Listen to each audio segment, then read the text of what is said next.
Excellences, honorables dirigeants du monde, distingués compagnons de voyage.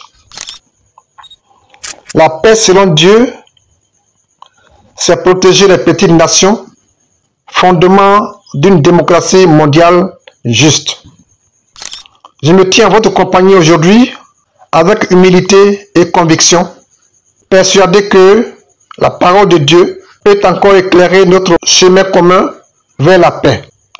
Car au milieu des conflits, au milieu des injustices, des rivalités, des puissances et des divisions, il est une voix ancienne mais toujours vivante qui nous rappelle que chaque peuple, grand ou petit, a une valeur inestimable devant le Créateur, devant le grand juge.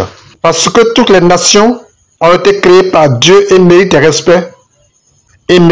respect. Excellences, mesdames et messieurs, les présidents et chefs de gouvernement, dans le livre des Actes, il est écrit: Dieu a fait toutes les nations des hommes pour qu'elles habitent sur toute la face de la terre. Acte 17, verset 26. Cela signifie que la diversité des peuples n'est pas un accident de l'histoire, mais une volonté divine. Les grandes nations, coloniales ou non, fortes de leur puissance, et les petites nations, parfois vulnérables, sont toutes voulues, toutes dignes, toutes appelées à vivre dans la liberté et dans la paix. Refuser à une petite nation le respect de sa souveraineté ou de sa voie démocratique, c'est refuser l'ordre même que Dieu a établi. Excellences, mesdames et messieurs, la vraie grandeur des dirigeants se trouve dans la justice et dans la paix. En effet, la Bible déclare, selon Proverbe 29, verset 4, « Un roi a fermé le pays par la justice. Et moi j'ajouterai que celui qui le fait cracher au bâchonnet ou vitrifier ruine son pays. » La paix n'est pas seulement l'absence de guerre, elle est le fruit de la justice. Sans justice, la démocratie devient façade et la paix devient illusoire. Mesdames et messieurs, les présidents et chefs de gouvernement, le prophète Michée nous rappelle ce que Dieu demande à tout être humain et à tout dirigeant. Pratiquer la justice, aimer la miséricorde et marcher humblement avec ton Dieu. Michée 6, verset 8.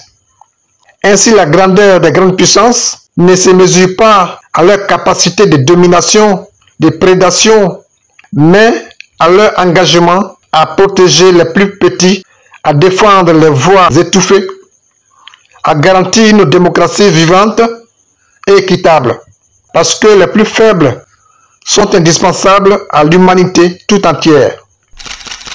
L'apôtre Paul nous enseigne: les membres du corps qui paraissent les plus faibles sont nécessaires. 1 Corinthiens 12, verset 22. De même que dans un corps humain, chaque organe, petit ou grand, joue un rôle vital.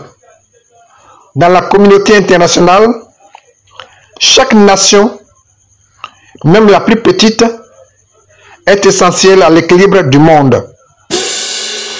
Lorsque les petites nations sont écrasées, pillées comme la Côte d'Ivoire, mon pays, le corps entier de l'humanité souffre. Mais lorsque leur dignité est protégée, la paix de tous s'en trouve renforcée. Autorités du monde, soyez des artisans de paix. Soyez des artisans de paix. Mesdames et messieurs, Jésus-Christ a déclaré: heureux ceux qui procurent la paix, car ils seront appelés fils de Dieu. Matthieu 5, verset 9. Aujourd'hui, l'histoire et le regard de Dieu vous observent.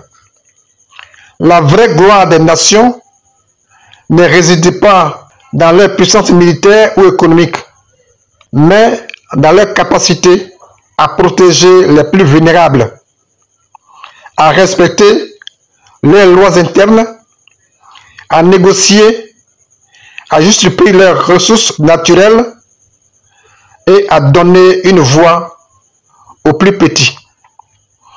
Je vous appelle donc, vous les gardiens de la paix mondiale, à construire une paix juste et inclusive, à donner aux petites nations une voix réelle dans les décisions globales, à exercer un leadership humble et serviteur à l'image du Christ qui n'est pas venu pour être servi, mais pour servir et donner sa vie.